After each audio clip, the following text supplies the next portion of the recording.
Feeling good? Comfortable? All right. Awesome. All right. Well, ladies and gentlemen, welcome to the very first episode of the T.N.D. Podcast. I am your host, producer, whatever. I'm just the guy behind the camera, but you can still hear me. I'm Alex. We should take photos of him doing So it so that we can have a... We can prove he's there. Yeah. Yeah. I'm not an AI or anything like that. Yeah. So we did it, guys. It's our our very first episode. I know, Dave, this is something that you've been dreaming up for a bit, and finally getting to put pen to paper, so to speak, and getting this thing launched. So I thought what would be cool for this episode is that we could go ahead and just tell the Narrow Door story, and then also introducing the founders. We have Kera Ramirez. Go ahead and say hi, Kera. Hello. And then Senor Dave Ramirez, El Mero Mero. What's up? I was telling Alex earlier, I thought I sounded like Arthur the Aquaman, but apparently I don't. Arthur Curry. Arthur Curry. You look. We got to get you a scar across your eye. Perfect. Done deal. Oh, okay. Baby 6. Girls like Not scars. Well, cool. So I figured, Dave, we can kind of start with you and where the story starts, because obviously your story doesn't necessarily coincide or at least start with the Narrow Door story. So I'd figure just to get a little background on you, then we'll kind of go back and forth until your guys' stories merge together, and then we'll see where the kind of conversation goes. So we were talking about it a little bit yesterday, and she goes, yeah, so don't start from the very beginning because there's a lot to go through. Well, I mean, it's just such a complex story. Absolutely. But I was like, start where you I mean, it's just crazy to think like there's so much that brought us to this moment. Right. But, there's some stuff that launched that catalyst of where we're at now. And one of them, before all this, a lot of people would look at me and they're like, dude, you don't look like the person that would be a founder of a nonprofit or a pastor or someone to go speak life into other people. And to me, I never thought I would ever be in a situation like that as well. So I always wanted to use my talents to do what I wanted to do. And that was playing music. I was a professional drummer. I toured all over the United States. I loved it. And there was still something missing. No matter what I was doing, there was something that was just missing. And so at that point, we got our little one coming through here, as you can see. Hi, Miss Lucille. But we should let everybody know this is the Narrow Door. This is a family. Absolutely. Like legitimately 100%. This is a family. So it makes sense that we have family on the podcast 100%. Absolutely. Or kids just walking through whenever, Just to say doing whatever. I mean, if we're being honest, like we have it set up as a studio in here, but the reality is that this is where our kids play. Absolutely. When we're in the warehouse. Yeah, there's always a kid with us, but we like it that way. So But- continue. So I was doing music. I loved it. I thought that's what I was supposed to do with my life. I was going to tour, and I just started making money. And I remember there was a time that I just wasn't feeling fulfilled. Right. Like I was doing music and I was loving it, but there was something just missing. So I came back home. My brother was working at a church, and he invited me to play at this church. And I was like, you know what? I like this. Like something about it just filled me a little bit more than just playing out on tour. And eventually I started volunteering there. Sorry, the little one, now she's running off. I started volunteering at this church, and I started feeling something different inside of me. Like, hey, this is not all about you. And I remember this guy, his name was Jeff Spillman. Hopefully he'll listen to this. But he really encouraged me to just use what God has been teaching me through all these moments. And I'm like, well, what does that mean? I'm just playing drums. Like, I don't understand. Like, how am I going to use this? But he kept saying, you have this trust of just knowing like, hey, you're going to make it. You're going to try your hardest, and you're going to go out there and look at where you're at now. But imagine if you use that same thing with Christ. Does that make sense? Yeah. Okay. Yeah. So, Keep going, and if it doesn't make sense, it will in the end. okay, Go ahead. perfect. So, he's just encouraging me. And I remember going out on tour and he gave me a bunch of books to read. And it wasn't just the Bible because, growing up, I read the Bible. I knew who Christ was, but nothing. I mean, it was just Right. it's like, of course, I know he died on the cross and I believe in this, but there was nothing more than that to me. Yeah. So I remember reading these books and I'm just feeling so encouraged. And I come back home and I'm sitting in the audience and Pastor Bob Thune, Jeff is his son. Pastor Bob was talking about being spat out. And I'm like, what do you mean being spat out? And he says, being lukewarm, being a lukewarm Christian. And that if you're not fully on fire for him, that you have a chance of being spat out. And I'm like, dude, is that me? So before that, like, you thought you were secure. Dude, Like, I believe I'm here. I'm volunteering. Like, obviously. Absolutely. So it was at those moments that I'm just like, okay, there's something missing. I know this love for Christ. What is this? So then it was I was like, okay, well, you know what? I'm going to listen to God. I'm going to do what he's going to place in front of me. Right. So I waited for the bat phone. You remember the bat phone Yep, back in the day? 100%. And it's like rings and the commissioner calls and says, Batman, we've got a call for you. So I just sat there and I'm like, dude, okay, where's my bat phone? Because I thought that's what God did to you. Right. And no matter what was placed in front of me, I'd go to the church and in the bulletin it says, hey, go volunteer at this or go build a house in Mexico or go do this. And I'm like, okay, Lord. Where's the bat phone at? Like, he could be like throwing things right in front of me. It's just like when my wife was thinking I was cute. And I'm like, I have no idea. Do you, what? She had to be straightforward because I needed a slap in the face. So I remember literally just getting up and being like, I don't want to be, again, lukewarm at any kind of anything for Christ. I wanted to be on fire, but I didn't know what that meant. So as I'm praying, I felt God was just like, hey, get rid of everything. And I'm like, what do you mean get rid of everything? I'm in the music industry. I'm doing this. I'm volunteering. I'm being fulfilled. And he says, no, imagine what you can do if you put the same heart that you're doing into your music, into me and into those that are around you. And I'm like, but my only thing is I don't have schooling. I don't have anything besides, my music. So I told my folks, they thought I was a nut. No joke. I had to go see a therapist for a while. And this pastor out in Texas, who's friends with my buddy Jeff, says, hey, I'm looking for someone to come out here and just to give us a hand, who can do music, who can do videos, who can do this kind of stuff. And so I called him up and he says, hey, I've got a church where there's no staff members. I'm like, what do you mean there's no staff members? He goes, we're renting from a church that's hurting and we're giving back money to this church and we're going out in the community and we're really making a difference. So I'm like, I need to see this. Like, this is crazy. What do you mean the church gives money and they get it back out in the community? There's no staff members. How does that even work? Right.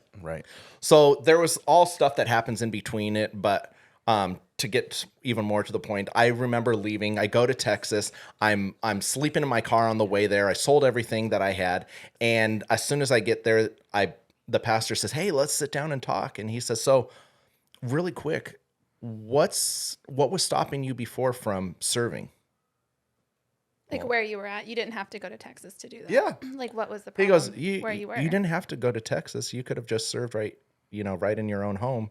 You could have had a day job and served. And I'm like, oh my goodness, dude, I just moved. I just sold everything. I got rid of everything. And you're telling me this. And then the next thing he says to me, he wanted to talk to me about vision. And he says, I want to let you know that when God gives you a vision, it's yours. It's nobody else's that's around you. I'm like, what does that mean? And he says, your friends, your family won't understand God's vision. It's yours to interpret. But if God tells you to do something, she's playing some toys. If God tells you to do something, then, listen to him and just focus right there. Right. If God gives you a vision, it's your vision. It's nobody else's. And you're supposed to hone in on that and use it how you feel. But it's my job to try to tell people. But if they don't understand it, that's okay. Right. So here I go to this church. First day we're there, we set up these chairs inside this other this other church, And the pastor gets up, he talks for like 10 minutes, encouraging everybody. And then he says, hey, everybody, these are 4 people that want to do something in the community. One owns a cupcake place. One always wanted to help the homeless. One wanted to do a cleanup project. One wanted to, and it was just crazy, right? Like, and I'm like, what is he doing? He says, everybody get up behind them. We're going to go serve the community. Like he stopped service, ended it quickly. Yeah. And was like, let's get up and go. Yeah. And then And what I'm was like, the people who couldn't, though, there were people who couldn't like physically go out. What did they do? right. So he said, he goes, for those that can't go out, he goes, I want you to stay here and pray for your community. Right. And then some of us, we're going to cook and we're going to bring back everybody that we've met in the community and bring them back. And I'm like, what are we doing? And he says, we're going to be the church without walls. I'm like, I've never heard that.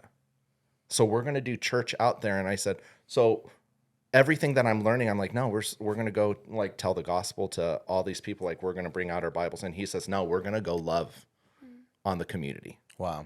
We're going to bring life back into these people. And it was through those services that people are like, why are you doing this? Well, I love Jesus. Well, tell me about this, Jesus. And it was so easy because we started at their feet. Yep. We're like, hey, what do you need? What are some of the things? And people were wondering what was happening. By the end, we had over 300 people show back up, eat barbecue with us, being praying for it. And it was crazy to see church like that. So organic, so loving. And I'm like, okay, I got this. Yep. I'm ready. I know what I'm going to do. I'm going to go be a missionary in Hawaii. You're going to go do this in Hawaii? Yeah. I'm like, dude, this is Beautiful. incredible. This is beautiful. Like, that's what missionaries do. So right? after pastor tells you, hey, why aren't you doing this back where you're going from, to, man, I need to go do this, but in Hawaii. Yeah, because when I was praying, I'm like, I know my prayer life at that time was good. Never cease to pray. I was constantly praying. Yep. And I'm like, God's telling me to go someplace tropical. Yeah, God's telling you, right? Right? That's God. what I love Well, to say. it ended up Is being God in the quotations Yeah. on that Yeah, one? yeah. Well, wait. God said. Well, yes. I was just interpreting it wrong, right? Or interpreting. Yes. I was interpreting it wrong because the tropical place he was going to send me was back home where there's palm trees, there's dates, there's things. I mean, it's tropical when it gets really humid out here. I guess a little It's bit. a little different. But no, so I'm praying for this, right? I'm ready to go. I'm like, I'm going to do this. I'm going to go just walk the streets. I'm going to tell people about Christ and I'm going to love on them. I'm like, dude. And then there was stuff going on in between all this to get me there. But I remember my mom calls me and she says, hey, so Dave, I want to let you know you're going to be the middle child now. I'm all, that doesn't make sense. I'm 24 years old.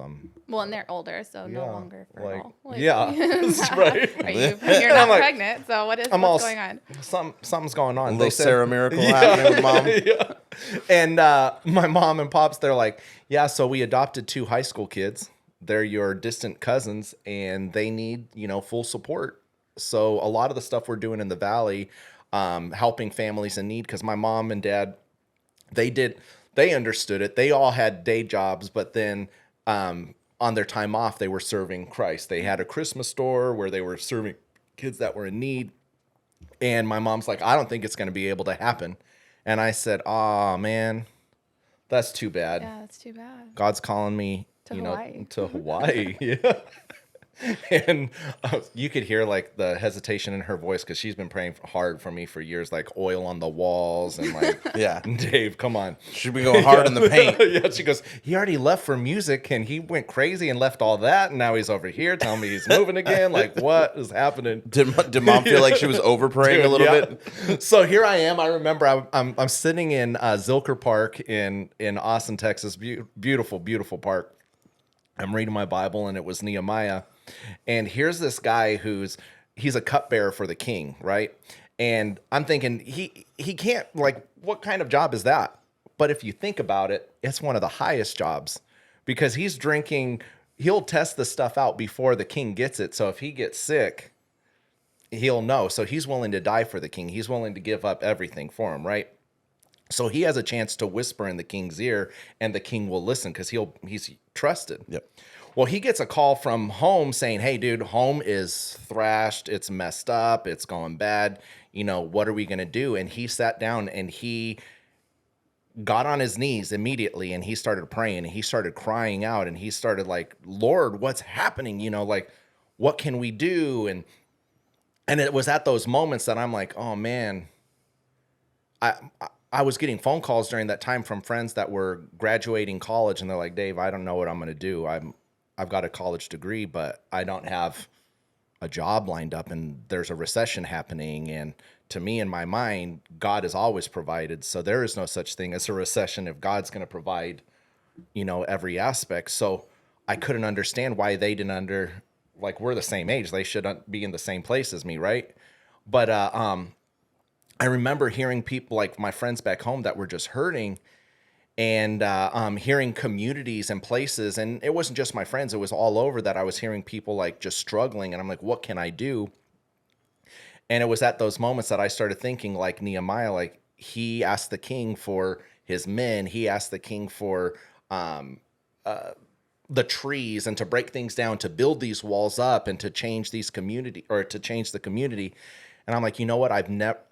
Out of all these years that I've met people, I've never put those things to use. And it was at that moment that I was like, oh man, I'm called, I got to go back. And I didn't want to. You have to understand, like I was supposed to be a musician. I was supposed to be touring. Yeah. And then I wasn't going to come back home. I was going to Hawaii. I had all this stuff. And I'm like, man, Lord, like you keep changing all this stuff. I've got this. So I remember calling my folks. I'm like, hey, I'm going to come home. So this is a little bit like a Moses going back to Egypt moment of Absolutely. like, I'm not trying to go back there. Man, God. and Like, I kept trying to leave. My whole, like, as soon as I turned of age, I kept leaving the house. Yeah. And we can that's another time. But I went back to the pastor and I'm like, hey, the pastor in Texas, hey. The same one who told you about vision. Yeah. And it's your vision. So I said, hey, I've been praying. God's telling me to head back home. But what's crazy is when I'm praying, God's telling me 500. You're going to serve 500, serve 500. I don't know what that means, but I'm supposed to go out there and I'm going to feed families and I'm going to tell people about Jesus and I'm going to start at their feet. You know, what are your needs? What is this? And he looks and he says, well, do you have a truck to deliver the food? No. Where are you going to get the food from? I don't know. Do you have volunteers to do this? No. Maybe what you should do is start at the rescue mission. You should start over here at this place volunteering and just, you know, volunteer and just be that way. And I'm like, but God told me 500, you're going to be serving, you're going to do this. And I'm like, wait, he's not understanding like, what do you mean? Like, I thought he was going to understand it. And I remember coming back home and it was like a whiplash of Jesus. Because all the stuff that I'm praying hard and I'm like, okay, Lord, if I'm going to do this, whatever it is, if I'm going to go back and flip burgers, I'm going to do it for you. And I know you're going to provide, you're going to show me what I'm supposed to do. So I come back home. Within 2 weeks, I've got a place to live. I'm living in a beautiful home thanks to the Muse family. I tell someone that, hey, this is what God's calling me to do. This guy shows up at my door and says, hey, I'm willing to help you out with your nonprofit status. And I want you to show me what this God that you've been talking about can do. And I'm like, whoa, okay. Challenge. Because you know, he loved Jesus, but he wasn't like he was well off though. He didn't have to need he didn't have to come and ask for things because he was in a comfortable position. So within like literally which normally takes forever to get a nonprofit status, and within 2 weeks I've got a place to live. Yeah, applying for a 501c3 is extremely difficult. Yeah, absolutely. And to get it all together and how long it takes, and then you got to do that. So here I got a place to live. I've got my nonprofit status, and I start going to places and just meeting people and just being myself. And I'm not a talker.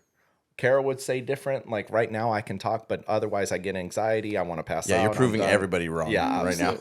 So I go to these places and I just start talking to people and I just start making friends. And I go to the local food bank. And when I go in there, I ask them how this all works. And I start praying with their teams. Like I just become friends with them and I start hanging out and helping out. And I hear about some grants that are going on. So I fill them out, I put them on, and I'm a new nonprofit. Chance of me getting it is slim to none. Especially because like other local agencies had already tried to apply Absolutely, for it. like big ones. established Yeah. ones had tried to apply. So I go to sleep. I wake up the next morning after volunteering for like 5 days, and I've only been home for several weeks. Like that's it, right? So I get this phone call from the food bank, and they're like, "Hey, we're looking for Mr. Ramirez." And I said, "Hey, that's me." And they said, "Wait, is this the young guy with tattoos? You need to come to our office. Like something's up." Like I'm like, "Okay." So I go in there, and they said, "Hey, you received the USDA grant." I said, "What does that mean?" They said, "You received the grant. That means that you have enough food for this zip code." I'm like, "Okay, what's the zip code?" Thermal. Okay. It's enough for 500 people. No, 500. Oh, sorry. Families. 500 500 families. Yeah, families. you had been praying for 500 500, people. yeah. It turned out to be 500 families worth of food. And I was like, what is going on? Okay, I don't have a building. Yeah, where are you going to put stockpile all I this? don't got a truck. Yeah.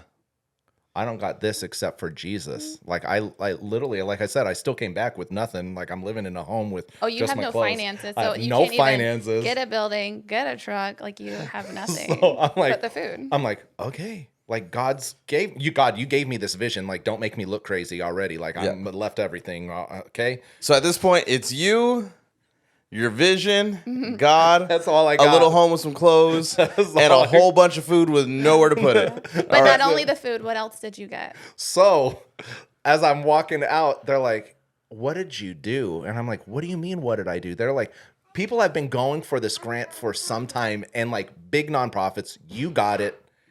And we did a draw this month to be able to give money to a local nonprofit, and you ended up getting it. So we're going to deposit over $20,000 into your account." Yeah. And I'm like, "What, Lord?" And the narrow door is off. And that's the kickoff. And that was it. And it was crazy how everything just kept going. We used a facility in Indio for the Christmas store to give children toys. I called up the owner, and they're like, "Hey, the building's just going to sit there. You guys can use it. It's a 27,000 square foot building, go ahead." Like, what? Are you kidding me? And it was vacant and for free.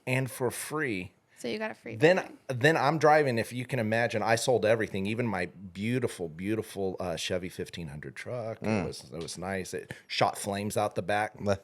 It did. And then it was black windows. I could push buttons. The windows. It was, oh man, it was a nice Side thing. note, El Mero is a car guy, by the way. Is it? Yeah. I love vehicles, but I got rid of all this stuff, and I came back in like this dinky. I rode the bus for a while before, and then I got in a little dinky Lancer that even had bullet holes in the back of it, and I drove it back from Austin all the way here. It's to the point that my back would hurt so bad I'd have to roll out of the car. Like it was literally bad. Thank you, Mr. Acker, for fixing my back for weeks on end. But no, so I get this phone call, right? And this guy that my mom works for says, "Hey, I've got a truck for your son. We're watching. We're seeing what he's doing." And I didn't realize people are watching you. They're watching your faith. Right. He's going to fall. Like, this guy's not going to do it. He sold everything. He's going to be a nut, right? And people are watching. And this guy calls and says, "Hey, I've got a truck for your son. Here's the address. Here's this." So we're driving down the street, me and my mom. And I'm driving down. I'm like, I don't see the truck. I call the guy up. I said, "Hey, sir, I'm not seeing this truck that you're giving to us." And he goes, "You can't miss it. It's the big box Freightliner truck sitting on the street." I'm like, "Hold on one sec. I'll call you back." Click. I'm like, "Mom, it's way too big." She's like, "What do you mean?" She goes, "Oh, you're right." And I said, "No, I said, what am I getting into? What is God doing? What is God doing?" But I remember, I'm like, okay, I've learned at this point just to say yes, just to keep stepping, keep going. And next thing you know, me and my pops I have no plan yet on how this is all going to work. I load up that truck full of food. We go to this community. I buy a bunch of chips, right? And me and my dad give the chips to these little kids on their bicycles. And I say, "Go knock on the doors and tell the people we're here. We're going to give out food." and me and my dad and my new brothers and sisters, or my new brother and sister, are bagging food in the back of this truck as fast as we can because people keep lining up and people are crying because they're getting served in some of the most impoverished communities. And we spend the whole day. So that's actually a good spot there for just a quick insert. Because we may not have mentioned this yet, but we are located in the Coachella Valley. Yeah. Specifically, our warehouse is in Indio. But we service the whole valley. Like we serve the whole valley. But particularly, where have we settled down at as far as the places that we serve? So primarily in the East Valley. Yeah, which is like Coachella, Thermal, Oasis. Yeah. Yeah. And I think, you know what, we'll put something at the bottom of this that can let them know more about what we exactly do. Because since this is talking about where we're at, but from our food distributions, things like that. But that was the start of it. You know, in the back of this vehicle. And what community were you at when you were doing this? That was Sunbird Trailer Park. So we still serve that park. Yes. And you know what? And what year are we at right now? So this would be like 2009? 2009. Narrow Doors first, out of the box. We're serving food. Sunbird. Yep. Little kids going over there. And it was cool because the families in the community started seeing that we needed help. So they were the ones serving their own people. They got in the trucks. Wow. They're bagging. And I started seeing community come together. And it was beautiful. It was so awesome. And I'm like, man, that's what I want. But like speaking on that park, so Sunbird, they're the ones who had problem with like arsenic in their water. Absolutely. Correct? So like these trailer parks have some like third world country issues. Yeah, like, when we say trailer parks, like that's a nice way. We're being very generous when we say trailer They're parks. like favelas or whatever they would say in Brazil. Yeah, 100%. Like, if you, anytime I tell people that, and that's kind of like the wild thing about this valley is because obviously you have the west side of the valley that's a little bit, I mean, there's still some rough spots, but predominantly it's a very nice area, uppity area, very high income areas here in the valley. And then you come to the east side of the valley, and it's literally maybe a 15-minute difference sometimes, and just the difference is so radical. Yeah, because even from us, sometimes not even 15 minutes. Like some of those houses in Coachella are really nice, or like some certain communities, and then it's literally just like a street over. Miles. Yeah. Yep. Yeah. Because you hit it right on the head. It's like third world country status. Have water issues, sewer issues. Like you can't. Sometimes they can't drink in the water. They've been told not to bathe in the water. Feral dogs running around. Yeah, you've got dogs, cats, electricity. Like they have power outages on a regular basis, especially during the summer when it gets so hot and they're trying to pull so much to cool off their homes. So. No, they face a lot of hardships. And you're talking whole families, no AC. Yeah. And if you know anything about the Coachella Valley, like it's hot. It's 100 in hell out here during the summer. But think about it's uninhabitable. Like if you didn't have AC, no one. But wait. It's not even just that. So think about it. If it takes so long to cool off your house, and they're living in like a tin can. Yeah. Because they're older trailers, they're not even as no insulation or insulated. Absolutely. And then you can't run big electric units or air conditioning units in every room, so they have one little tiny box that's keeping their place if they can. But it literally was. It was crazy, and that was how we started, and we still go door to door delivering food boxes. But what got me there as well. What's that? Put your face closer. Oh, sorry. I started looking at you as well. Hey. Hey. But I just remember in Luke, because you were asking me yesterday, like, where did the name come from? Where did all this, how did you get to this point? And I had a ton of names, but I remember just thinking about in Luke, and they're talking about knocking on the door. Well, I'll read it really quick. So Luke 13:22, then Jesus went through the towns and villages teaching as he made his way to Jerusalem. Someone asked him, Lord, are only a few going to be saved? He said to them, make every effort to enter through the narrow door, because many, I tell you, will try to enter and will not be able to. Once the owner of the house gets up and closes the door, you will stand outside knocking and pleading, Sir, open the door for us. But he will answer, I do not know you, or where you come from. And I'm just thinking, dude, okay. Even though what? Even though he was like, we were here, we were there. We were so here. You gotta keep going. You can't just stop at that. Like, I don't know you. It was like, but we were there, but we did this, but we did that. So And he was like, can you imagine, like, I mean, me and you, hey, bud, like, hey, what's going on? How are we doing? Yeah. Hey, Alex, I need X, Y, and Z. And you're like, but I don't know you. No, we had a conversation, bud. Like, don't you remember? Mm-hmm. We went out here. Yeah, but I don't have that. I don't know you. And it was one of those things. I'm like, man, I know Jesus. I know he died on the cross. I know they poked him. I know he rose from the dead, but. so you know of him and his story. Right. But And you believe it. You I believe absolutely. this happened. Yeah. But I never walked with him like that. I never said, okay, Lord, my life, everything that I have, I'm going to put it right there in your hands. Yeah. Or even at your feet, wherever because I don't deserve to be where I'm at. I'm like, okay, Lord, here, everything about me, everything. I want you to own it. I want you to have it. And I'm just going to follow you. I've never in my life had a relationship like that. And once I did, to see all that happen, and there was heartache, there was heartbreak, there was things like that, but it was so much easier to go through that with him by my side and to see him answer those calls, answer those prayers. And when I finally, like I said, I was like, okay, Lord, I'm going to just strictly go with you. I'm going to follow you. I'm going to listen to you. And that's when all these visions, that's when all these things of where we're at today came to fruition. And I still struggle with that. I still fight like, Lord, why can't I, just be in a normal day job, go home and just have regular conversations with my wife? Instead, it's like I work really hard. Sometimes money comes in.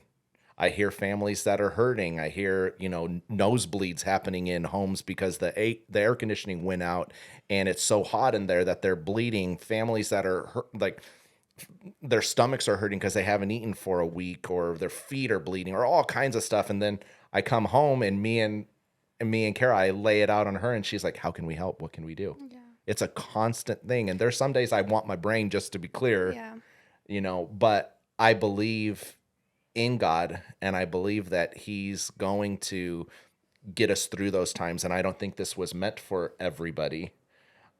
Right? No, because it's not your normal 9 to 5. Like, you can't just go home and be like, oh, it'll be there tomorrow. It's going to be fine. Everything, or like, it's not like if you worked at Walmart and you clocked in and clocked out. Yeah. Or it's not that. It takes up your whole life, every aspect of it, every minute of your day you're thinking. But it's also so rewarding. And Absolutely. I know, and we think about it all the time. Like, okay, we could just like pass this off and go do something else. We could just go work a 9 to 5. We could have that normal in quotations, normal life that other people live.